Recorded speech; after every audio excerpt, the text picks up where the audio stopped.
Boom.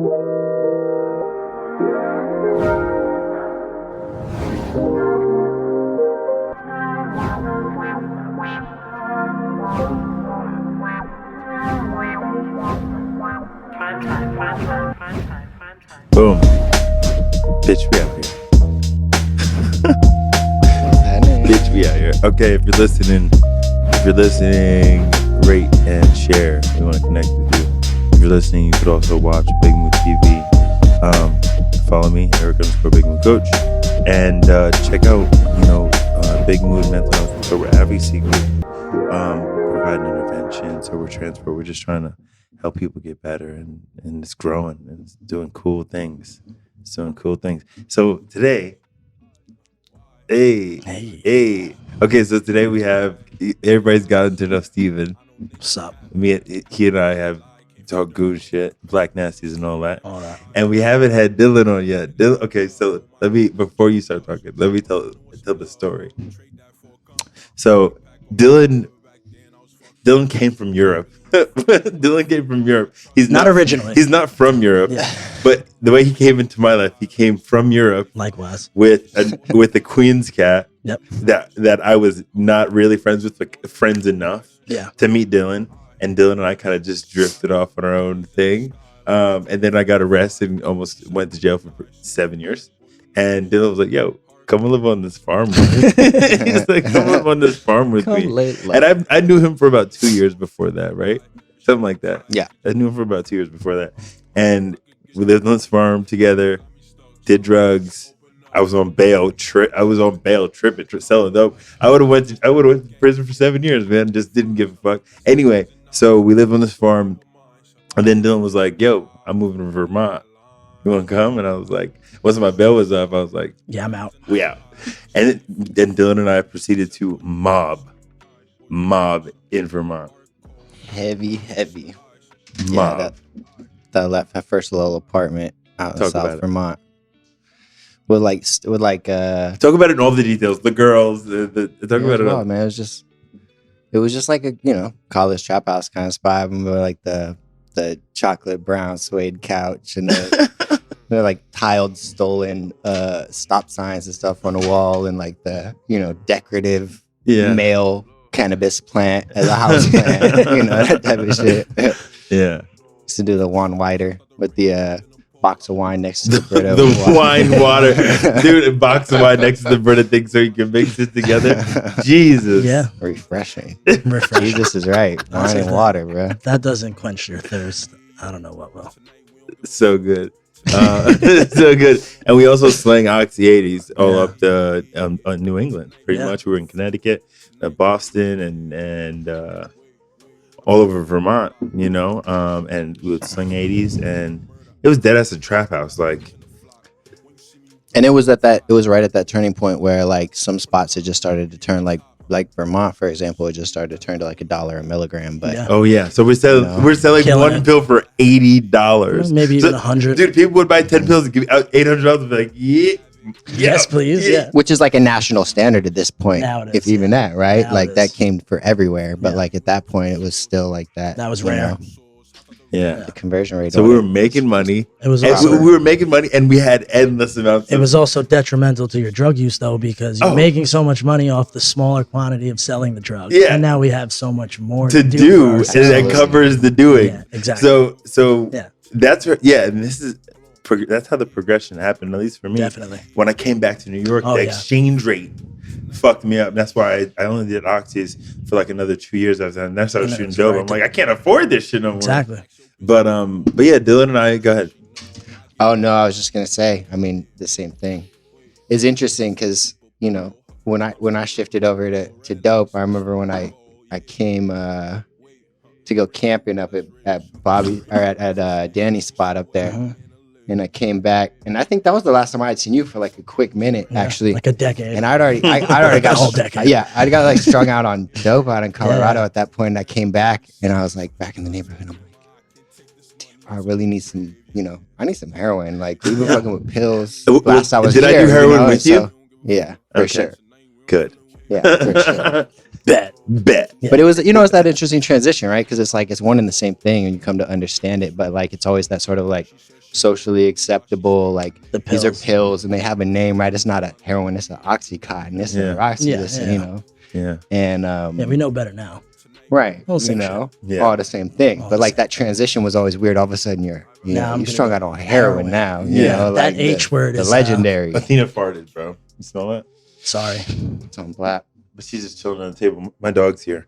So you guys did heroin together, and That was the last time we saw each other. that was the last time we saw each other. We doing heroin. drove him and his girlfriend at the time and DJ Mm-hmm. to go and get heroin. 119th and Liberty, Jamaica, Queens. Hey, Yeah. Hey. Yeah. shout out to Jamaica Queens. Yeah. Shout out to Jamaica, Queens. That's always gonna be home. Yeah. I'm actually going back home in the next couple weeks. Gotta get the fuck up out of here. I'm just taking flights. I'm like, peace, bitch. Anyway, so I got sober 2013. Canali was in prison. I was. Dylan, I was talking to Dylan about recovery. Where were you in 2013? I don't know. I'd have to take Floating. a quick minute. Floating. The timeline is rather hazy. So, There's just a handful of places I could have been in 2013. but Dylan and I stayed in touch. Oh, Yeah. we always stayed in touch the Yeah. whole time, and it was always cool. It was like I think I hung out with you while you were still using. Yeah. There were times though Definitely. in between that time frame where you attempted sobriety, right? Yeah, I mean, shit. The thing about it is, so we parted ways in Vermont.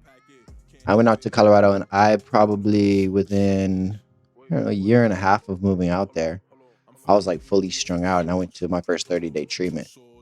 You know, with not a whole lot of understanding of what it was actually going to take, or really even I think desire to actually live in any sort of recovery lifestyle. But I realized that the way that I was, you know, at that point I hadn't even started shooting too. I was just smoking dope, but it had me all the way fucked up. All the way, fuck. Yeah. You know? It gets bad quick. Yeah. Yeah. Good heroin addiction will rip the soul out of you. Literally. So for real, just it's hollow. Uh-huh. But so Dylan and I stayed in touch throughout that time, and then last May, I was talking to Dylan's mom. I was talking to Dylan, and then Dylan did the ghost daddy thing. That's what Dylan does. Both of you do it. I know when you're not doing good, you don't answer my calls because you know exactly what you're gonna fucking hear. Yeah. So you both. Nobody wants to hear that. Yeah, shit. so both of you are like, Time for that. and that's how I know when people are using. I'm Yeah, like, yeah. oh, I've heard you say that. People who are sober and doing the right thing answer that yeah, telephone. yeah. People who are sober, people answer their phone, no Yeah. matter who calls. Like, hey, what's up? Yeah. Even if you don't like the person Exactly. who answers the phone, you know what I mean. So that's how I know when we're out smoked out the game. But Dylan was doing his little ghosty thing, and then he decided to go to treatment. And he went in treatment, did the work in treatment, and here he is today. Now, what is it? Since that was 2010, 10 years ago, 11 years ago, we lived together. Mm-hmm. And now we live together again, and you helped me run this business. It's a very, very interesting sort of circle. In talking about that apartment that we lived in, and then the other house that we lived in, you know, but as far as spaces go, right? Like the nature of the space that we exist in and that we've curated now, you know, being a combination of sort of like interests and values, right? Common interests and values versus, you know, the spaces that we inhabited and co-created back in the day. Very, very different, right? Two total ends of the And spectrum. part of that is age, but a lot of it is also just about, you know, like I said, I think values, right? It's wellness and spirituality and sort of Experience as well. Yeah. Yeah. Yeah, man. I people like always ask like, why do you tell people to come over? We've created a space of safe, welcoming energy. And this is, I told Dylan when he moved out here, I was like, you're coming into a machine. And I think he's seen that. I think he sees like, I'm not fucking around. We're about to we have a great opportunity for a grant. I was offered to be a part of a TV show in the next An hour ago. So I might receive. hell yeah. I can't talk all about it, but A good lump sum of money good lump sum of to money. do whatever you want with that helps The boost your community business and your helps business. and helps. Yeah. Most importantly, helps the community. Athena keeps farting. It's gross. But it's gone to a different place. And yeah, someone hit me up and was like, "Yo, I'm doing this TV show, and you're the first person that came to mind." And I haven't told a lot of people about that because you don't want to tell. And then it fall through. Yeah, or then it just, fall through. But you know what? Fuck it. Like if it falls through, it's still cool that I was considered. given the chance. It's cool. Still cool that I'm being considered. It's like being nominated for a Grammy or an Academy Award. Like, fuck it, I didn't win, but I was nominated. I was acknowledged. Yeah.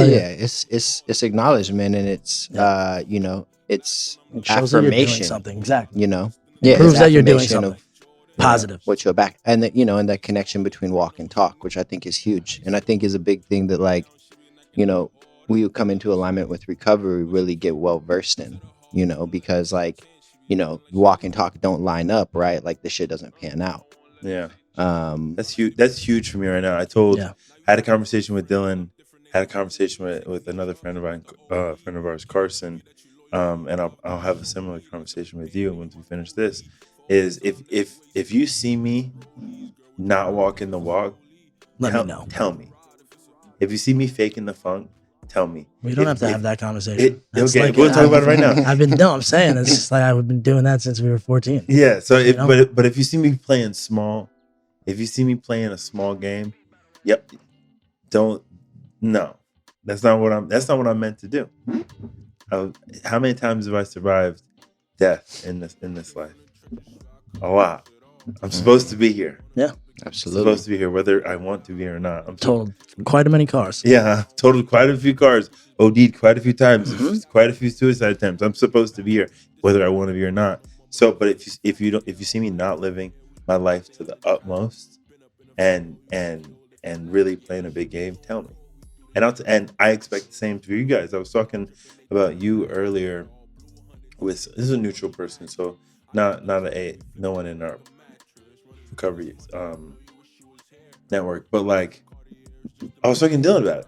Like, you come in here and being new and being a goon. I truly understand that you were in prison less than years. Like that's a thing. Yeah, that happened. That's it. No, but but it's a thing. That's a whole thing. Yeah, you know what I mean. And you get to unpack that over your life. You get to, and but even I can't play there. And what I want, I told you this the other day. You can come up here. You come up here. You see what me and this motherfucker are doing. You rise to the occasion. Yeah, and that's what I say that to all the people who I work with. Like clients, coaching clients, mentor clients. We're going to set a standard of living. We're going to set a standard of living, whether it be in my home or within my friendships. We're going to set a standard of living, and we're going to rise to that occasion. We're not regressing. No time. There's no time. Mm-hmm. You feel me? Yeah. There's always tomorrow until there isn't. Exactly. You feel me? And like to touch on that, what you just said, like about the whole prison thing, like, I went to an outpatient thing the other day and I had to pee for them, right? Which is standard procedure. But the male counselor came into the bathroom with me and I had to ask him if it would be all right if I could do a mouth swab instead because of things that have gone on to me physically, like in prison, that make like being in a tight space like that in a bathroom with another man very uncomfortable. Like when I was on parole, I had to get like a note from the doctor saying that I have a shy bladder and I'm not going to be able to pee with someone standing on my back in the bathroom at the same time. So they had to and when I told the dude what happened to me, he was just like, wow, all right, no problem. Don't worry about it. Thank you for letting me know that. He was like, didn't know what to say. You know what I'm saying? He had no idea what to say to me. But I mean, he was like, when you come back here, I'll let them know that you can only do mouth swabs. Because that's like our procedure. And he was like, it's not a big deal. But like, he was like, I understand. I get it. So thank you for letting me know that. That's probably the only person in San Diego who knows now. Well, now more people know. But that was the first person that I ever told about that in San Diego. Yeah. And not too many people know about that shit back home either. Yeah. So like, there's a lot of shit that I have to go through. And you get to unpack it. Yeah. And the languaging is very important. You get to unpack it or not. Or you cannot. And like Royce Gold says, you get to peel back the layers. Yeah. You get to peel this onion if you want to. Yeah. And you get to, break through that. You get to break through that, Yeah. and you get to use that, whether it be within my company, or whether it be within mentoring youth, whether no matter whatever capacity it may be, Yeah. you get to turn pain into purpose, if you choose to, and you can unpack that stuff. And yeah, I've heard you say that quite a few times. Like, I do what I do, and these people pay me for my suffering.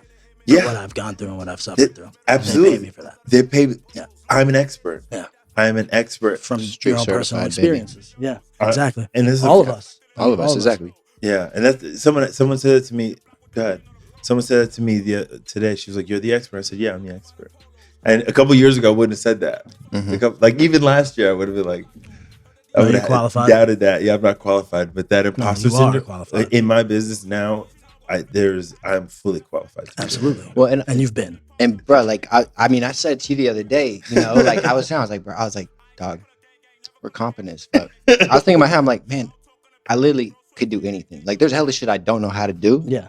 But I just learned to do it. Yeah. And then I'll do it hella good. Yeah. Like I literally, and that's like you said, it's not an attitude I have for a long time, right? Like that's something that pretty recently has started to develop through, because for me, like the recovery thing has been the sort of primary vehicle into the spiritual experience that I was always seeking, and the relationship with purpose, in my life, and like, what am I doing here, and how am I connecting to other people, and like all of that stuff. And so, but yeah, that feeling of like, because I think, for me, like on the recovery tip, what I get out of that is just this understanding that like it's gonna be all right, right? Like I get to show up for life regardless of what life brings, and trust that like I'm going to be good, even when it's not good, right? Because turning that suffering into purpose, right? Like I get to look back on now and understand like, all right, what do I get to draw out of the shit that's otherwise regrettable, and it's like an experience like that's trauma, you know what I mean? You can go hold that trauma forever, right? And stay in a victim place around it, and let that weigh you and affect your life in this way, right? And it's valid in some senses, right? Because like it's a valid trauma, and yet at the same time, right, like you have at any point the choice to sort of transmute that, right? And decide like, okay, what lessons do I pull out of this, right? Like what do I turn this into that then serves me, or I think almost more importantly serves other people going forward. Yeah, it's focus out when it comes to I need to do I do my work, but it's not service. My work is not service.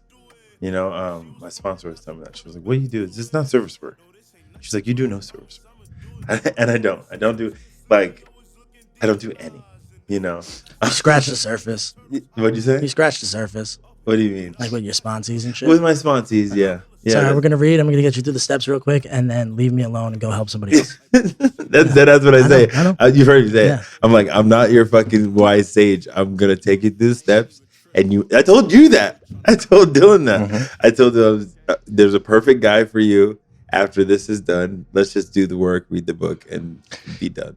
And it worked out perfect, right? It was like the appropriate, because I don't think it would have, it wouldn't have worked if I had come out here and we'd have tried to maintain a sponsor. Just like it would never have worked. You already know everything. Me? Yeah, for me at least, and for him too. I can take you through the steps. Yeah, but I mean, and then like again, I feel like with him, the same thing with him. He'd be like, all right, now here's somebody else that you could talk to about your day-to-day issues, because I don't want to fucking hear them. No, I know. Is that I don't want to hear? It's not, and actually, that's me included. That's like it's 100% true that I do not want to hear. Yeah. I got too much shit going on in my own life. Yeah. I get it.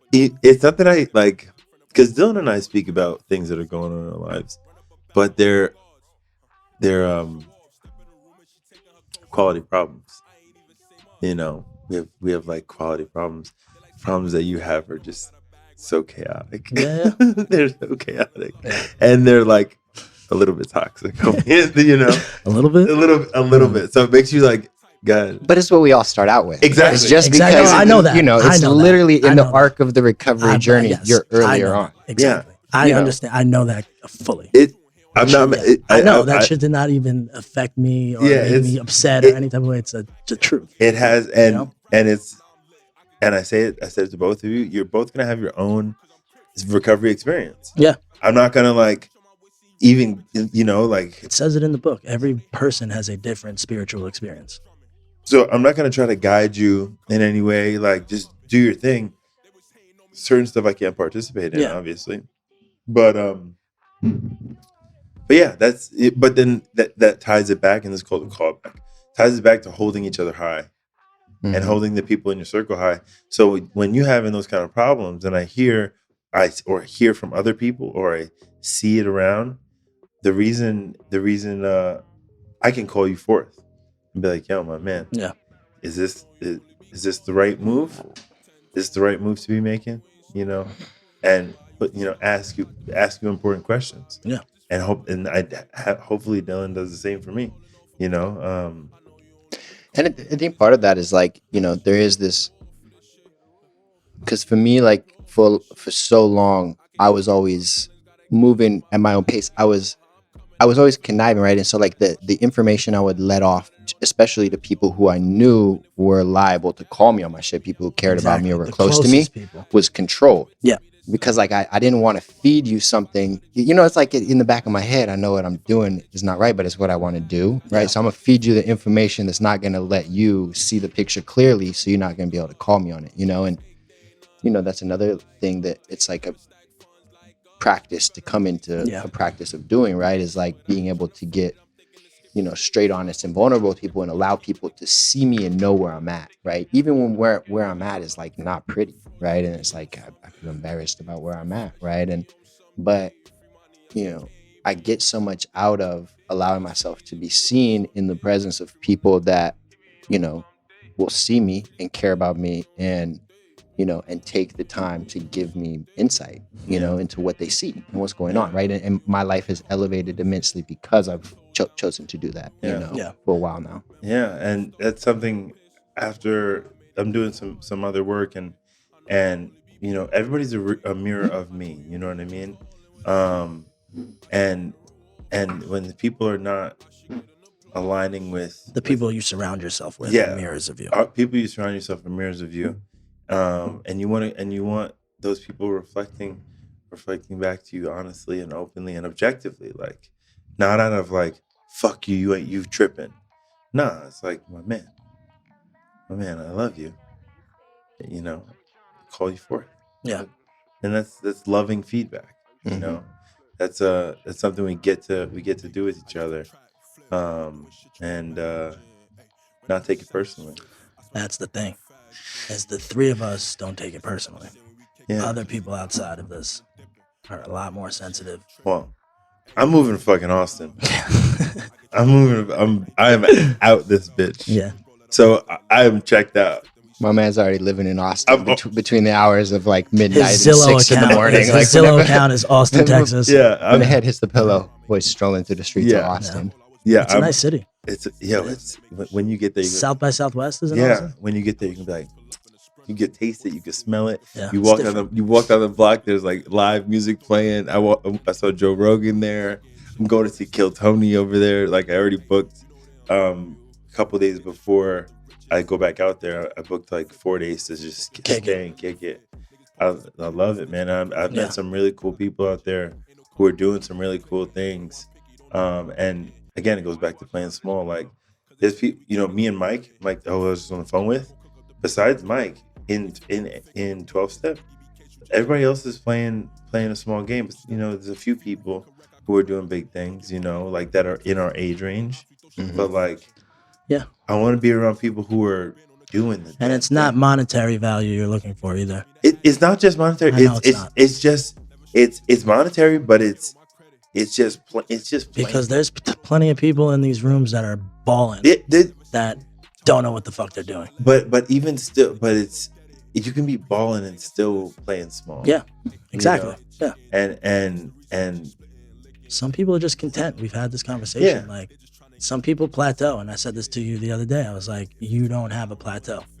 No matter where you are in life, no matter what echelon you reach, you're always going to want to do more and better. That could be dangerous. It could be dangerous. It could be very dangerous. Mm-hmm. It could be. And Velcro out of it. Yeah. I doubt it. Because you've always been like this. Yeah. but right now in your current how you're doing it currently, it's for betterment, for good shit. Yeah. I watch you do it for evil, bad shit. Yeah. You're like, I want to be a drug kingpin, and I'm not gonna stop until I am. And then when you were that, you didn't stop either. Yeah. So like I said, it could be good and it could be bad. But right now you're using it for Well, when it goes bad, Dylan, you're taking over, and I'll go start something else. good. Yeah.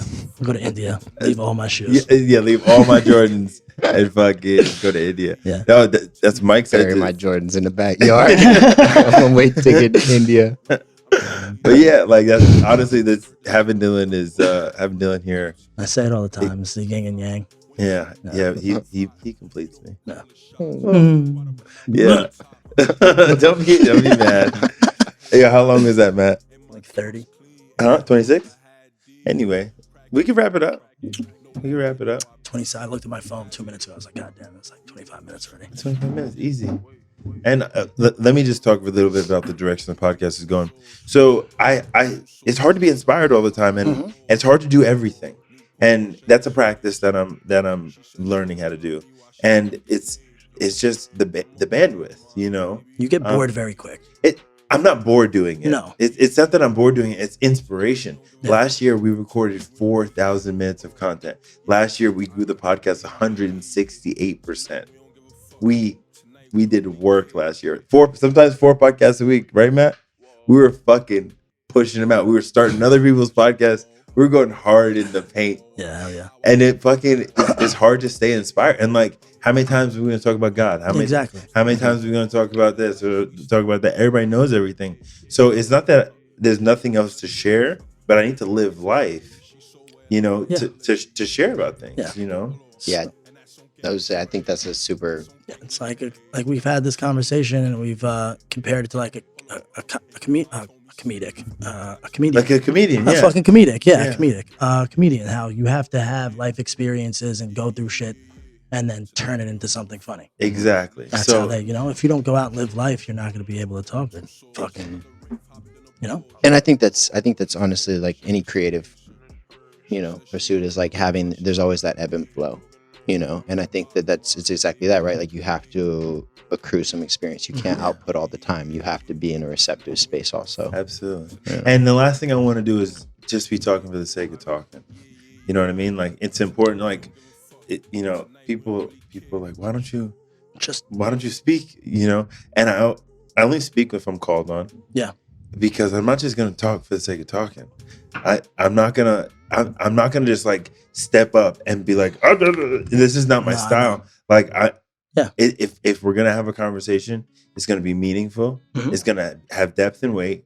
And if I'm not doing that on this podcast, then I'm wasting my fucking time. Now I'm mentally masturbating in a weird way, but I've mentally masturbated in a positive way on this podcast where I've just pondered the universe. That's cool. But like to just like talk for the sake of talking, no one wants to hear that shit. No. And it's just like when you lead a meeting, when you're asked to speak, you say, "Hi, I'm Eric. I drink and use drugs until I want to die." And then you touch on a topic for about 1 minute. And then you're like, okay, now I want to hear from everybody else. That I stole it from Jeremiah. He told a story about walking into a troop AA house, and that's how a woman told her story. And that's how, like, if I do a long talk, then I'll get into more details. But if we got 5 minutes to share, I drink and use till I want to die. Simply, that's just what I qualify. Yeah, I qualify. Yeah, I qualify. I'm supposed to be here. Yeah, definitely. Yeah. Anyway, okay, Big Mood Mental Health and Sober Advocacy Group. We're doing it. Go to bigmoodcoach.com. Eric_Big Mood Coach. Are you guys trying to get your Instagrams more popping? Plug me. Are you private? No, I'm okay. public. Okay, go ahead. My Instagram is Canal Street, KINNAL Street, spelled that way, 59. There you go. Yeah, holler at me on my Instagram. It's Space God Bam. All one word, BAM at the end. Space God Bam. There you go. Sleepy Hollow in the background. Sleepy Hollow in the background. Hey, all right, we're out of here. Deuces.